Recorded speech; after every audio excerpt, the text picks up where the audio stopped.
Punto semántico. No hay nada fuera del texto. El día de hoy tenemos el primer capítulo de Herbert Blumer sobre el interaccionismo simbólico. Es una perspectiva y método.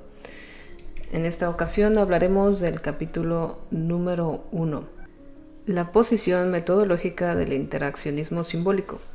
Se ha recurrido al término interaccionismo simbólico para designar un enfoque relativamente definido del estudio de la vida de los grupos humanos y del comportamiento del hombre. Entre los numerosos especialistas que han utilizado dicho enfoque o contribuido a su consolidación intelectual figuran autores norteamericanos tan notables como George Herbert, John Dewey, W. I. Thomas, Robert E. Park, William James, Charles Horton Cooley, Florian Saniecki y James Mark Baldwin, Robert Whitfield y Louis Wirth. A pesar de existir diferencias significativas en la línea del pensamiento de los mencionados expertos, su forma de considerar y estudiar la vida de los grupos humanos es en general muy parecida. El concepto de interaccionismo simbólico se ha ido forjando en torno a estas semejanzas en general. Sin embargo, hasta ahora no se ha formulado claramente la postura que defiende dicho concepto y, sobre todo, no existe una exposición razonada del valor metodológico de este tipo de enfoque. El presente ensayo es un intento de llevar a cabo dicha exposición. Me baso principalmente en el pensamiento de George Herbert Mead, que, más que ningún otro, puso los cimientos del enfoque del interaccionismo simbólico, pero me he visto obligado a desarrollar mi propio punto de vista para abordar explícitamente muchos temas cruciales que solo estaban implícitos en las ideas de Mead y otros autores, y para tratar cuestiones críticas que ellos habían omitido. Así pues, en su mayor parte, asumo la entera responsabilidad de las opiniones y análisis expuestos en este libro, sobre todo en lo que se refiere al tratamiento de la metodología.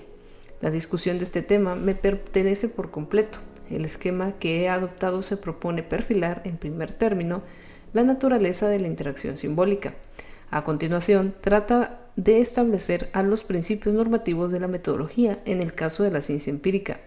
Y por último, buscar definir específicamente la posición metodológica del interaccionismo simbólico. Naturaleza del interaccionismo simbólico. El interaccionismo se basa en los más recientes análisis de tres sencillas premisas. La primera es que el ser humano orienta sus actos hacia las cosas en función de lo que éstas significan para él. Al decir cosas nos referimos a todo aquello que una persona puede percibir en su mundo, objetos físicos como árboles o sillas, otras personas como una madre o un dependiente de comercio, categorías de seres humanos como amigos o enemigos, instituciones como una escuela o un gobierno, ideales importantes como la independencia individual o la honradez, actividades ajenas como las órdenes o peticiones de los demás y las situaciones de todo tipo que un individuo afronta en su vida cotidiana. La segunda premisa es que el significado de estas cosas se deriva de o surge como consecuencia de la interacción social de cada cual mantiene con el prójimo. La tercera es que los significados se manipulan y modifican mediante un proceso interpretativo desarrollado por la persona al enfrentarse con las cosas que va hallando a su paso. Quisiera hablar brevemente de cada una de estas tres premisas fundamentales. Se diría que pocos especialistas consideran errónea la primera premisa, que los seres humanos orientan sus actos hacia las cosas en función de lo que éstas significan para ellos.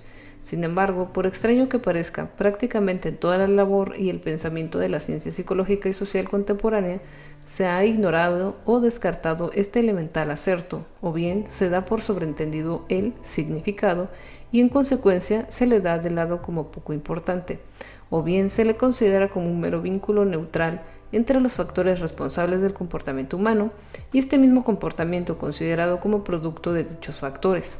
Podemos apreciar este hecho claramente en la actitud predominante de la ciencia psicológica y social en la actualidad. Es tendencia común en ambas ramas científicas el estimar que el comportamiento humano es el producto de los diversos factores que influyen en las personas. El interés se centra en la conducta y en los factores que se consideran la provocan. Así, los psicólogos atribuyen determinadas formas o ejemplos de comportamiento humano a factores tales como estímulos, actitudes, motivaciones conscientes o inconscientes, diversos tipos de input psicológico, percepción y conocimiento, y distintos aspectos de la organización personal. De modo parecido, los sociólogos basan sus explicaciones en otros factores, como la posición social, exigencias del estatus, papeles sociales, preceptos culturales, normas y valores, presiones del medio y afiliación a grupos.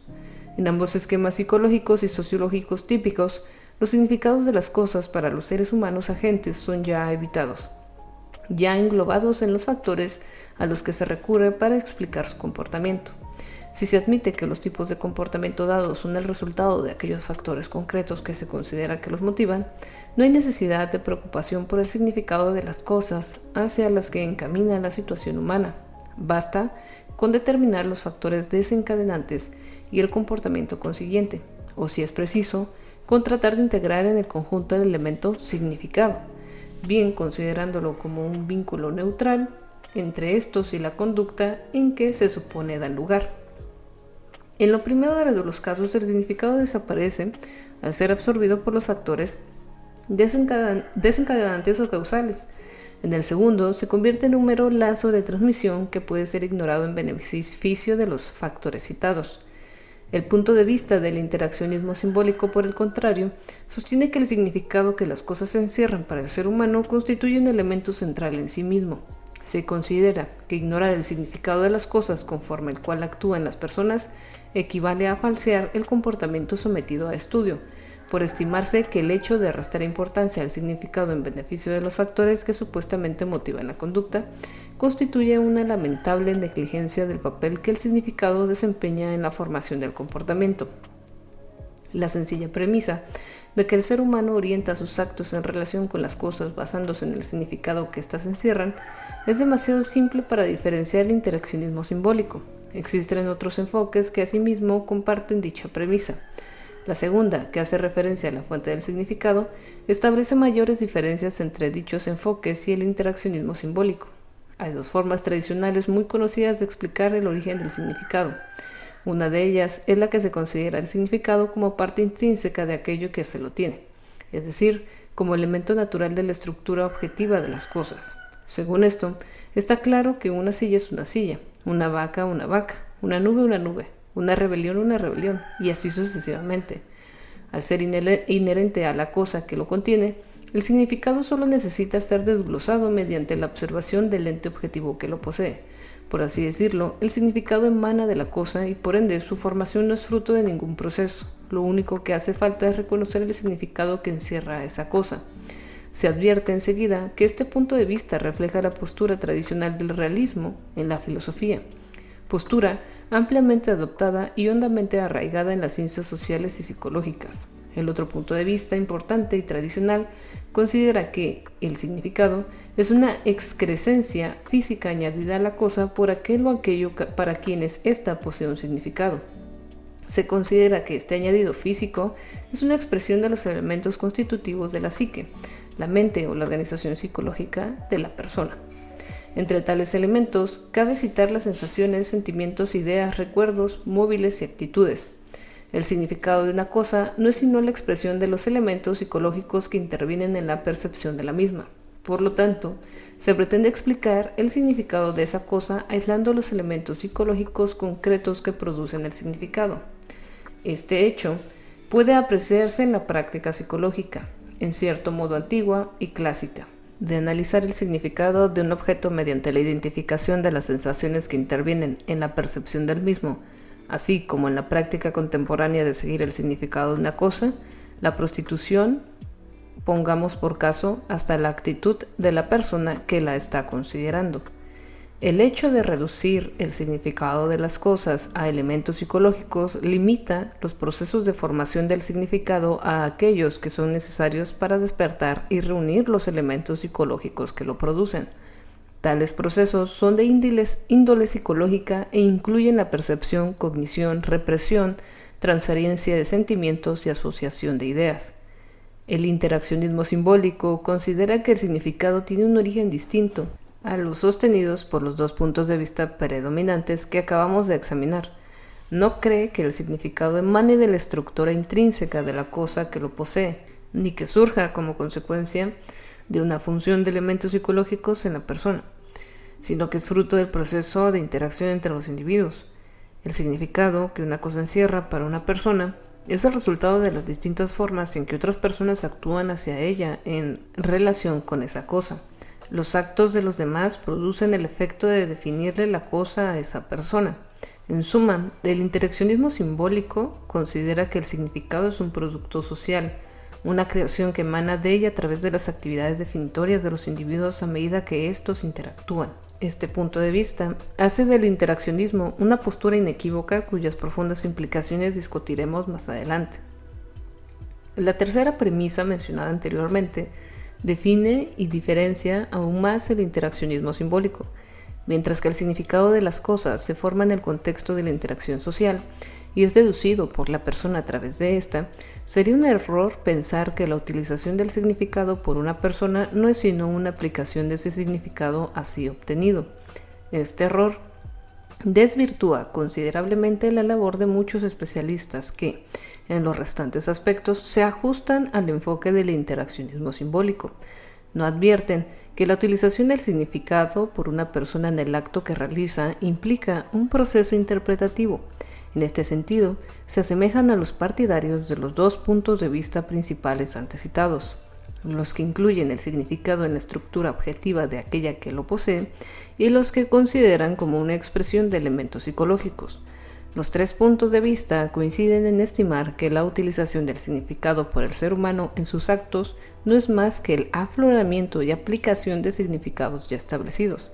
Por consiguiente, ninguna de las tres concepciones se percata de que la utilización del significado por la persona que actúa o agente se produce a través de un proceso de interpretación.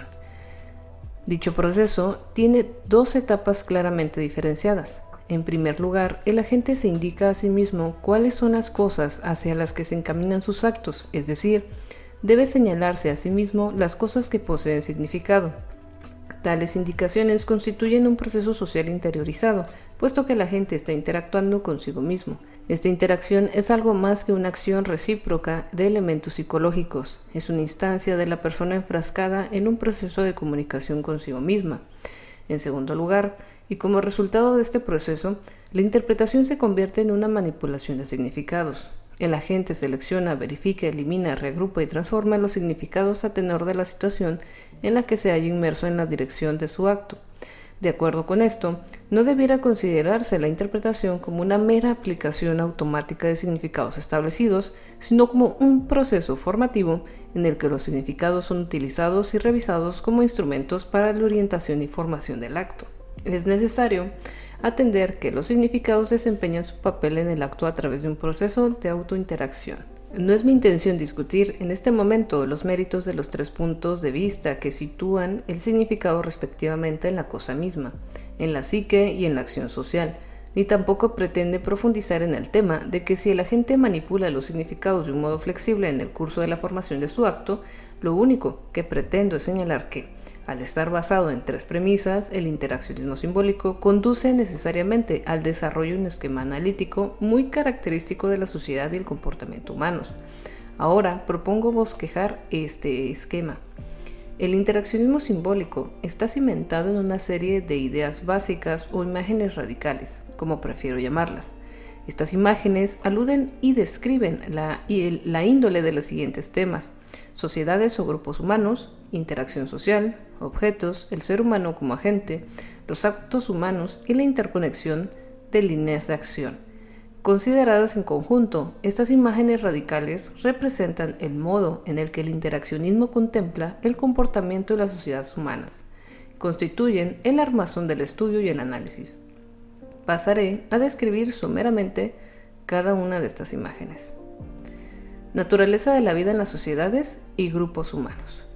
Consideramos que los grupos humanos están formados por individuos comprometidos en la acción. Esta consiste en las innumerables actividades que las personas llevan a cabo en su vida, tanto en sus relaciones con los demás como el afrontar la serie de situaciones que se les plantean. Los individuos pueden actuar de forma aislada, colectivamente o en nombre o representación de alguna organización o grupo de otros individuos. Las actividades corresponden a los individuos agentes, y estos las realizan siempre en función de las circunstancias en que han de actuar.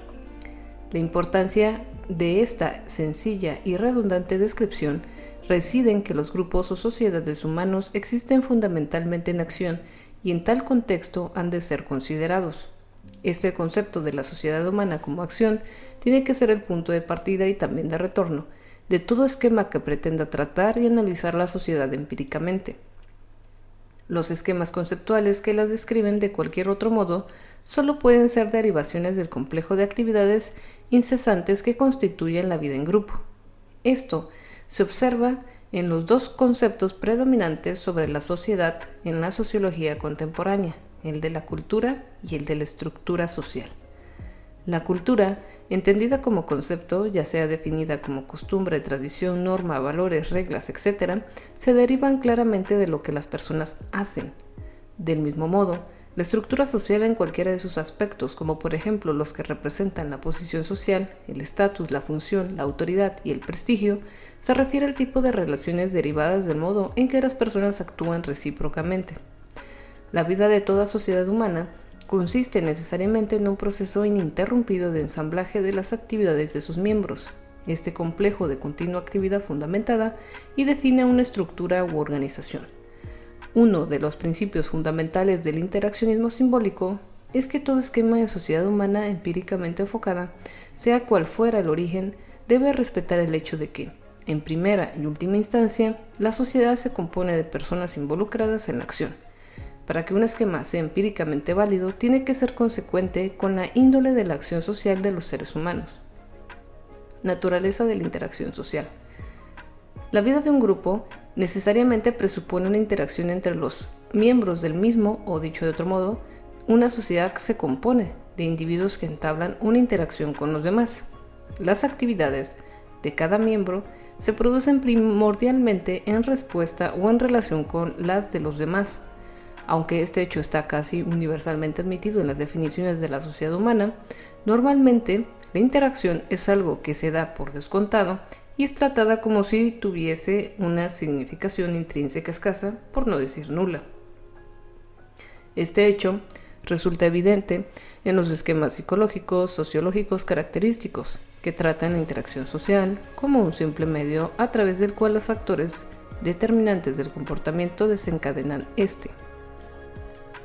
Así pues, el esquema sociológico típico atribuye el comportamiento a factores tales como el estatus social, los preceptos culturales, las normas, valores, sanciones, exigencias del papel social desempeñado y requisitos del sistema. La explicación en función de estos factores es suficiente por sí sola sin tener en cuenta la interacción social que su intervención implica necesariamente. De modo parecido, en el esquema psicológico típico, ciertos factores, tales como los motivos, actitudes, complejos ocultos, elementos de organización psicológica y procesos psicológicos, se utilizan para explicar el comportamiento prescindiendo de la interacción social.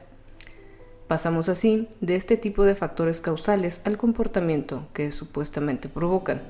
La interacción social se convierte en un simple foro a través del cual se desplazan los factores sociológicos y psicológicos determinantes para producir ciertas formas de comportamiento humano.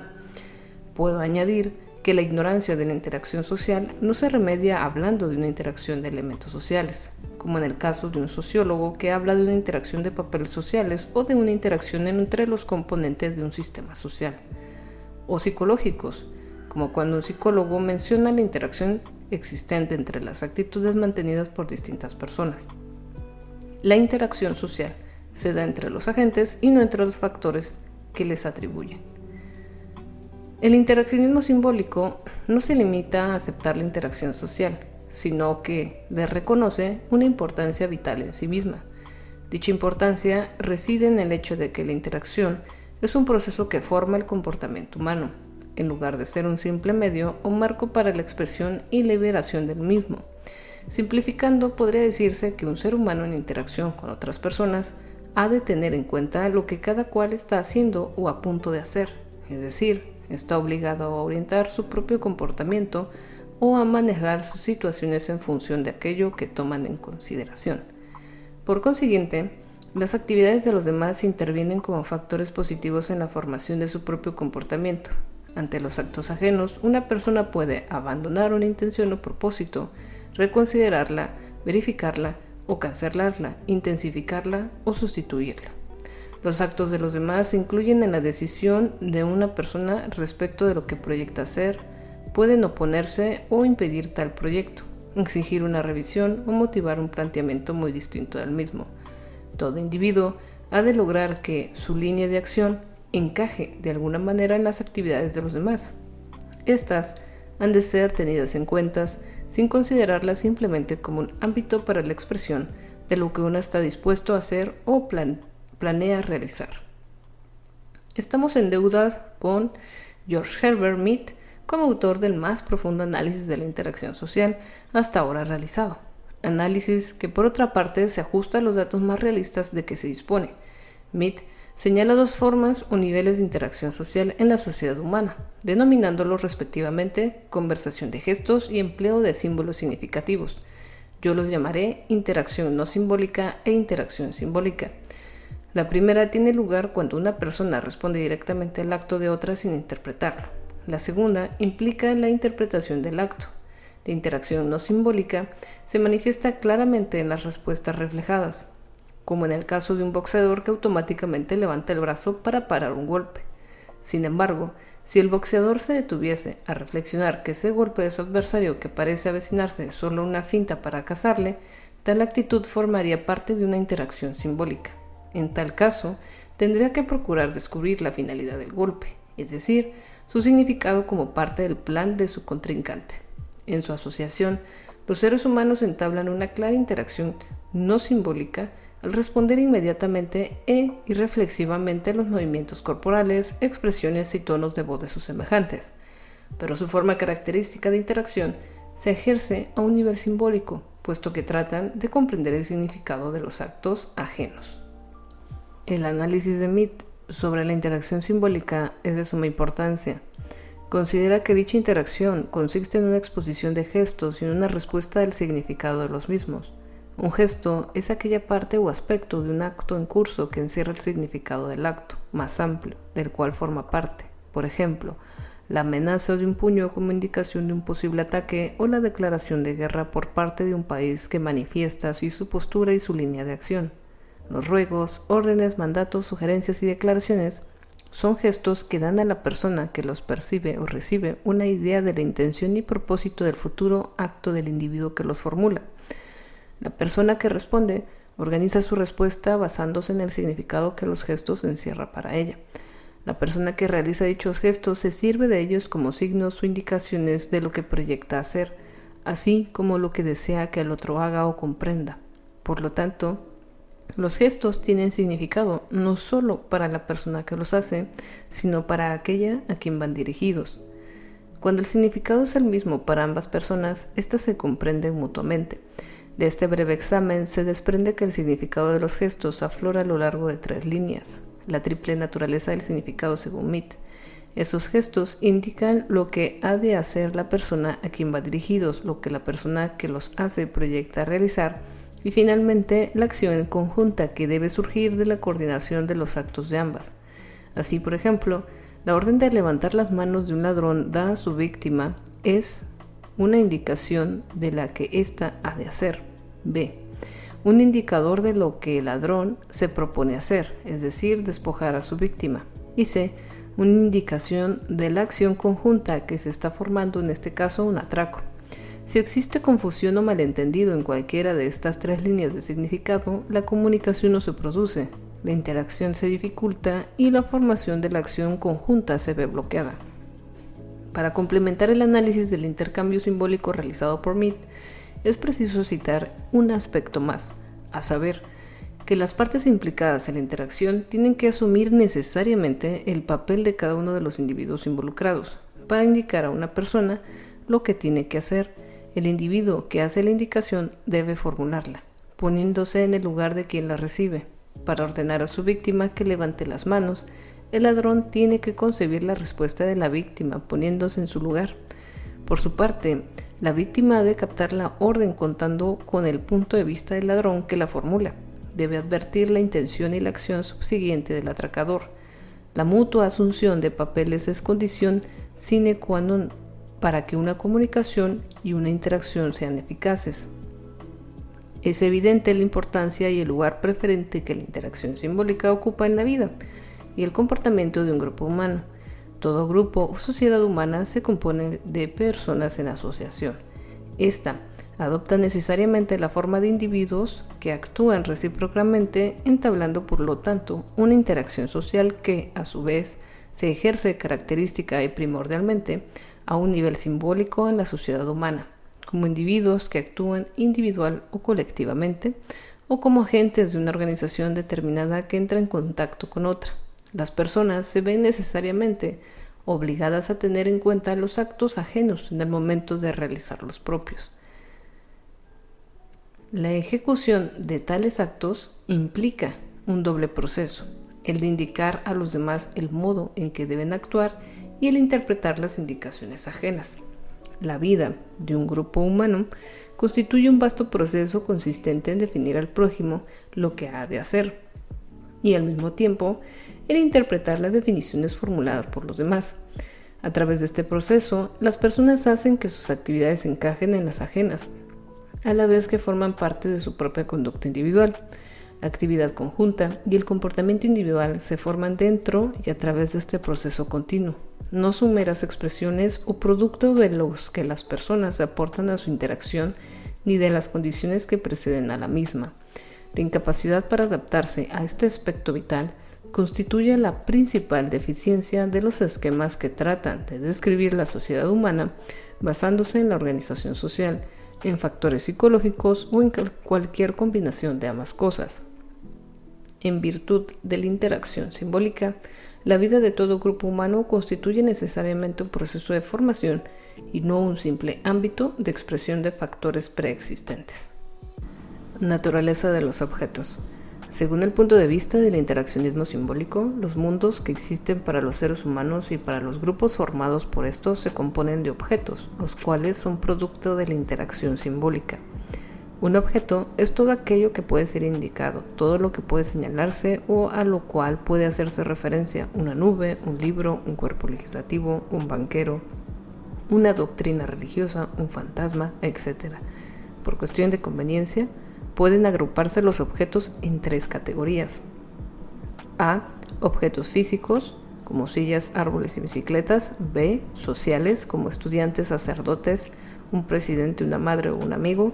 Y C. Abstractos, como los principios morales, doctrinas filosóficas e ideas tales como la justicia, la explotación y la compasión. Repito, que un objeto es todo aquello que pueda señalarse o a lo cual puede hacerse referencia. La naturaleza de un objeto, de todas y cada uno de ellos, consiste en el significado que éste encierra para la persona que como tal lo considera. El significado determina el modo en que una persona ve el objeto, la manera en que está dispuesta a actuar con respecto al mismo y la forma en la cual se dispone a hablar de él. Un mismo objeto puede tener distintos significados para diferentes individuos. Un árbol será diferente según que lo considere un botánico, un leñador, un poeta o un jardinero. El presidente de los Estados Unidos puede ser un objeto completamente distinto para un miembro leal a su partido que para uno de la oposición. Los miembros de un grupo étnico pueden ser considerados como distintos tipos de objeto por los miembros de otros grupos. El significado de los objetos para una persona emana fundamentalmente del modo en que estos le han sido definidos por aquellos con quienes interactúa. A través de las indicaciones de los demás aprendemos que una silla es una silla, que un médico es un tipo determinado de profesional y que la Constitución de los Estados Unidos es un tipo dado de documento legal, etc. Los objetos comunes son fruto de un proceso de indicaciones mutuas. Este comentario acerca de los objetos permite extraer varias conclusiones dignas de mención. En primer lugar, nos proporciona una panorámica distinta del ámbito o entorno en que se desenvuelven los seres humanos. Desde el punto de vista de estos, el entorno se compone exclusivamente de aquellos objetos que unos seres humanos determinados identifican y conocen. La naturaleza del medio ambiente viene dada por el significado que para esas personas se encierran los objetos que lo componen. Según esto, los individuos o grupos que ocupan o viven en las mismas coordenadas espaciales pueden tener entornos muy distintos. Como se suele decir, gentes que coexisten en estrecho contacto geográfico pueden, sin embargo, estar viviendo en mundos diferentes. De hecho, la palabra mundo es más apropiada que el término entorno para designar el ámbito, el medio ambiente y la configuración de aquellas cosas con las que las personas tienen contacto. Los individuos se ven obligados a desenvolverse en el mundo de los objetos y ejecutar sus actos en función de los mismos. De ello se desprende que para entender los actos de las personas es necesario conocer los objetos que componen su mundo, una cuestión importante que analizaremos más adelante. En segundo lugar, otra de las consecuencias es que los objetos, en lo que concierne a su significado, deben ser considerados como creaciones sociales en cuanto a que se conforman y surgen como resultado del proceso de definición e interpretación, ya que éste tiene un lugar a su vez en la interacción de las personas. El significado de todas y cada una de las cosas ha de formarse, aprenderse y transmitirse a través de un proceso de indicación que constituye necesariamente un proceso social. A nivel de la interacción simbólica, la vida de un grupo humano es un vasto proceso en el que las personas van formando, sustentando y transformando los objetos de su mundo a medida que les van confiriendo un significado. Los objetos carecen de estatus fijo, a menos que su significado se vaya configurando mediante las indicaciones y definiciones que las personas hacen de ellos. Nada es tan evidente como el hecho de que los objetos pertenecientes a las tres categorías antes señaladas pueden experimentar un cambio en su significado. Para un astrofísico moderno, una estrella en el cielo es un objeto muy distinto de lo que era para un pastor de los tiempos bíblicos. El matrimonio era un objeto muy distinto para los romanos primitivos que para las épocas posteriores. El presidente de una nación que no consigue actuar con éxito en momentos cruciales puede convertirse en un objeto muy distinto para los ciudadanos de su país. En resumen, desde el punto de vista del interaccionismo simbólico, la vida de un grupo humano es un proceso a través del cual los objetos van creándose, afirmándose, transformándose y desechándose. La vida y los actos de los individuos van modificándose forzosamente a tenor de los cambios que acaecen en su mundo de objetos. Naturaleza de la acción humana.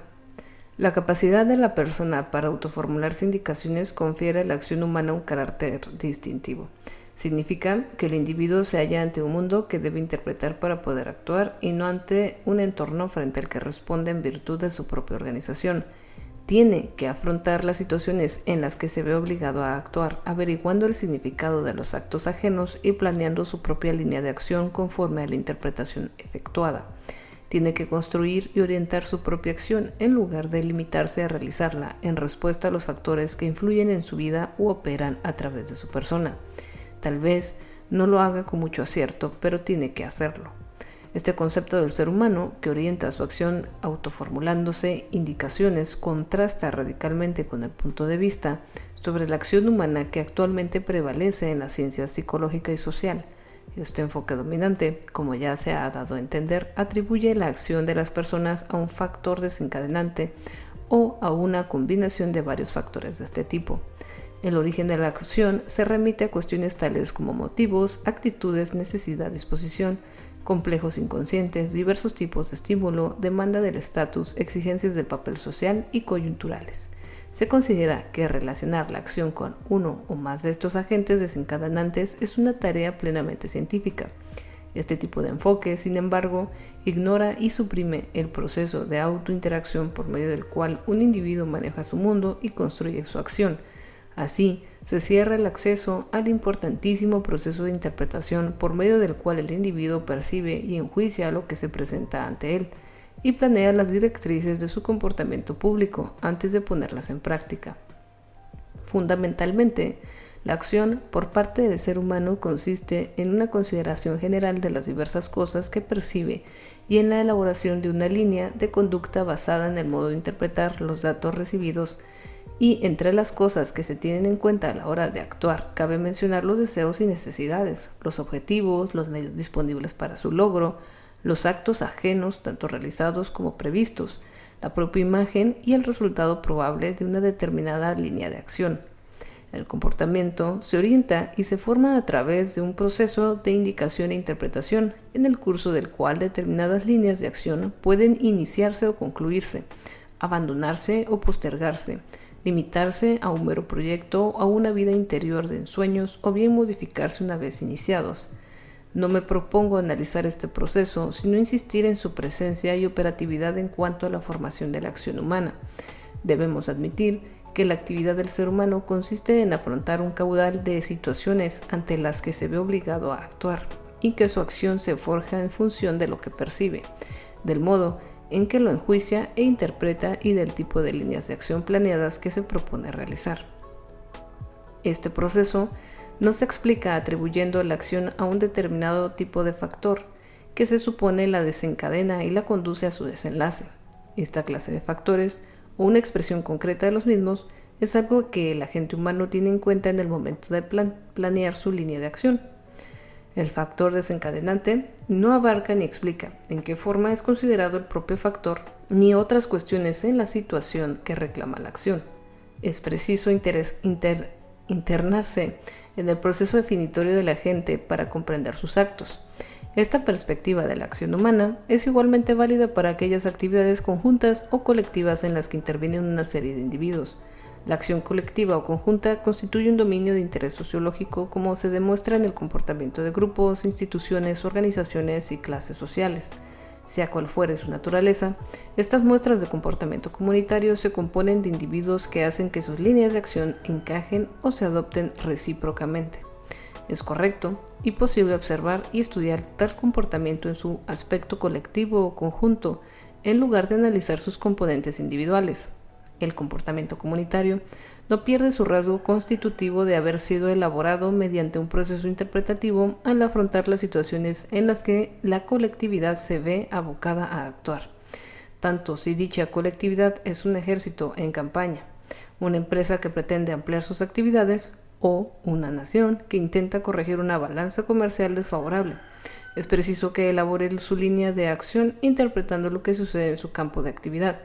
El proceso interpretativo se desarrolla a través de la formulación recíproca e indicaciones entre quienes intervienen en el mismo, y no solo a través de las que cada individuo se dirige a sí mismo. La acción colectiva o conjunta es el resultado de dicho proceso de interacción interpretativa. Interconexión de la acción. Como se ha dicho antes, la vida de todo grupo humano se basa en y depende de la adaptación recíproca de las líneas de acción de los distintos miembros del grupo.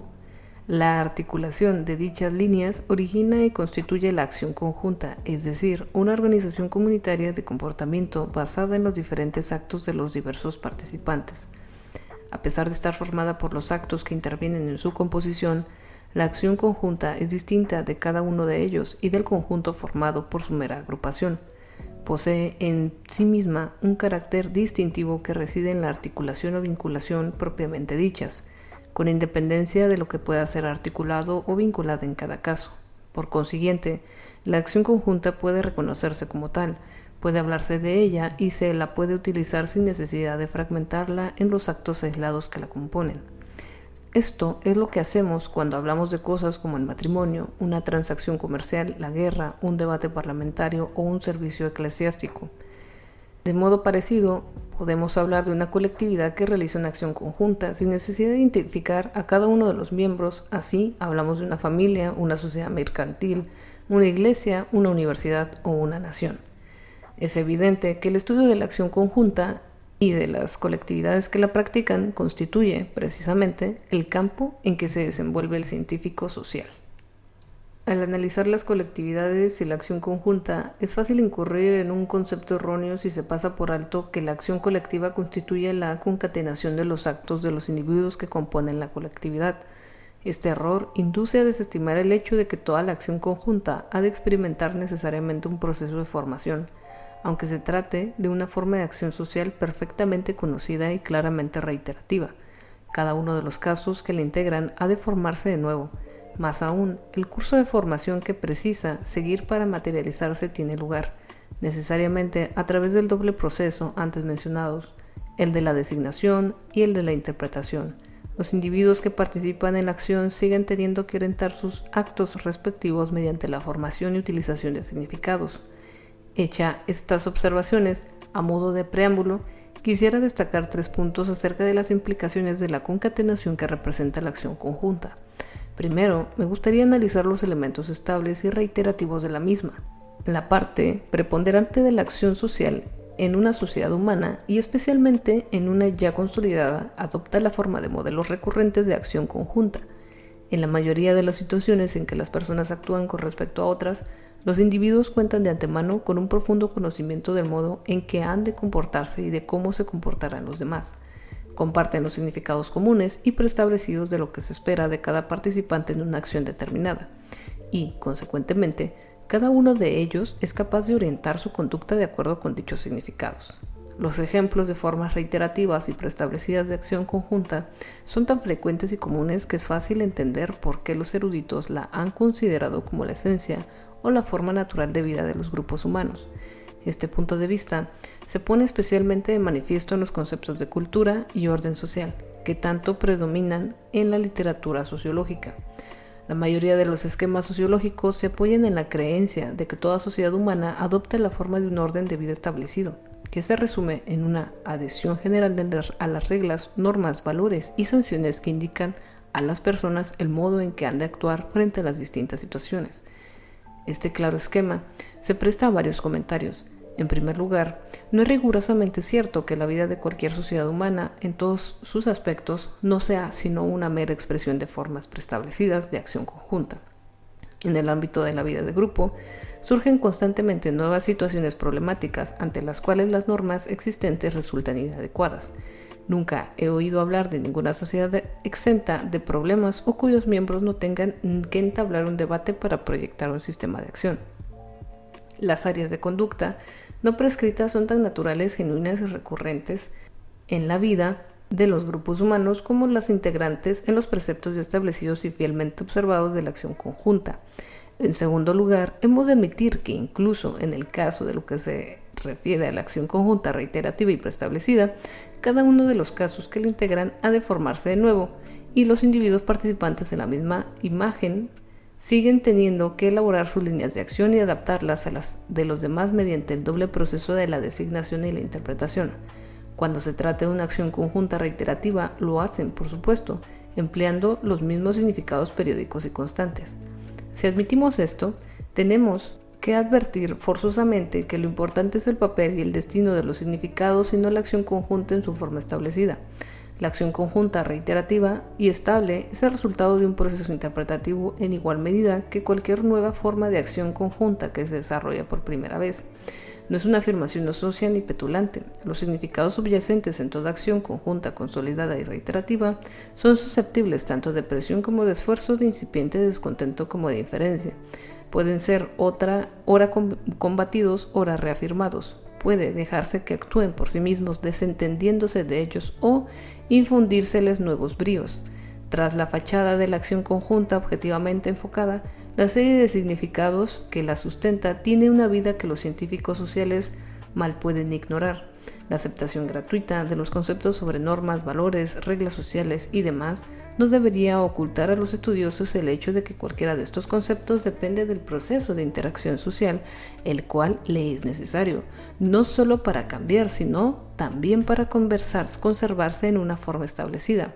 Es el proceso social el que crea, sustenta las normas en la vida de grupo y no estas las que forjan y sostienen aquella. La segunda observación sobre el encadenamiento que constituye la acción conjunta se refiere a la extensa conexión de las acciones que componen una parte tan amplia de la vida de grupo. Estamos familiarizados con esas vastas y complejas redes de acción que implican la concatenación e interdependencia de los distintos actos de diversas personas, como sucede en la división del trabajo que comienza con el cultivo de los cereales por el labrador y termina con la venta del pan en un establecimiento, o en la complicada cadena que abarca desde la detención de un sospechoso inocente a su puesta en libertad. Dichas redes, que suponen la participación regularizada de distintas personas con diversos actos a diferentes niveles, nos dan una descripción de aquellas instituciones que han revestido justificadamente el mayor interés para los sociólogos. Asimismo, proporcionan cierta consistencia a la idea de que la vida de todo grupo humano posee el carácter de un sistema. Ante tan vasto complejo de actividades diversificadas, ensambladas en un funcionamiento regular, al contemplar la organización complementaria de los participantes en una red de relaciones de interdependencia. Es fácil entender por qué numerosos eruditos consideran dichas redes o instituciones como entidades de regulación autónoma que siguen su propia dinámica sin requerir que se preste atención a los individuos que intervienen en las mismas. La mayoría de los análisis sociológicos de instituciones y organizaciones sociales apoyan este punto de vista, lo cual, en mi opinión, constituye un grave error. Habría que admitir lo que es evidente, es decir, que el amplio y diverso abanico de sujetos participantes que ocupan distintos puestos en una de estas redes emprenden sus acciones en dichos puestos basándose en la utilización de determinados conjuntos de significados. Ninguna red o institución funciona automáticamente por medio de alguna dinámica interna o de exigencias del sistema, sino porque las personas ubicadas en los distintos niveles hacen algo concreto, y lo que hacen es un producto de su modo de definir la situación en la que se sienten compelidos a actuar. Una apreciación parcial de este punto se refleja actualmente en ciertos aspectos de la labor de toma de decisiones, pero en general pasa lamentablemente inadvertido. Es forzoso reconocer que el abanico de significados que impulsa a los componentes de una cadena a actuar como lo hacen dentro de sus puestos respectivos ocupa su propio sitio en un proceso localizado de interacción social, y que dichos significados se forman, sostienen, debilitan, refuerzan o transforman, según el caso, a través de un proceso socialmente definitorio. Tanto el funcionamiento como la suerte que corren las instituciones son un producto de este proceso de interpretación a medida que éste se va desarrollando dentro de los diversos conjuntos de individuos participantes en el mismo. Es preciso hacer una tercera observación importante, y es que todo tipo de acción conjunta, ya sea de reciente formación o hace tiempo consolidada, ha surgido necesariamente de un historial de acciones previas de los participantes. Nunca surge un nuevo tipo de acción conjunta al margen del mencionado historial. Las personas que participan en la formación de una nueva acción conjunta siempre aportan a la misma el mundo de los objetos, el conjunto de significados y los esquemas de interpretación que antes poseían. Por lo tanto, la nueva acción siempre emerge de y guarda relación con un contexto de acción conjunta previa y no puede concebirse fuera de dicho contexto. Al considerar este tema, hay que tener en cuenta el citado vínculo con las formas precedentes de acción conjunta. Pensar que una forma dada de acción conjunta puede ser desgajada de su vínculo histórico, como si su estructura y su carácter surgiesen por generación espontánea en lugar de nutrirse de lo anteriormente acaecido, equivale a pisar un terreno engañoso empíricamente inválido. Ante situaciones radicalmente distintas y plenas de tensión, las personas pueden sentirse impulsadas a desarrollar nuevas formas de acción conjunta, notablemente distintas de aquellas en las que previamente han intervenido, si incluso en tales casos existe siempre cierta conexión y continuidad con lo acaecido en el pasado. No se puede entender la nueva forma de acción sin incluir en su análisis el conocimiento de la mencionada continuidad. La acción conjunta no solo representa una vinculación horizontal, para expresarlo de esta forma, de las actividades de los individuos participantes, sino también una conexión vertical con la acción precedente. Resumen. Suponemos que la perspectiva general del interaccionismo simbólico habrá quedado perfectamente clara tras este breve bosquejo de sus aspectos radicales.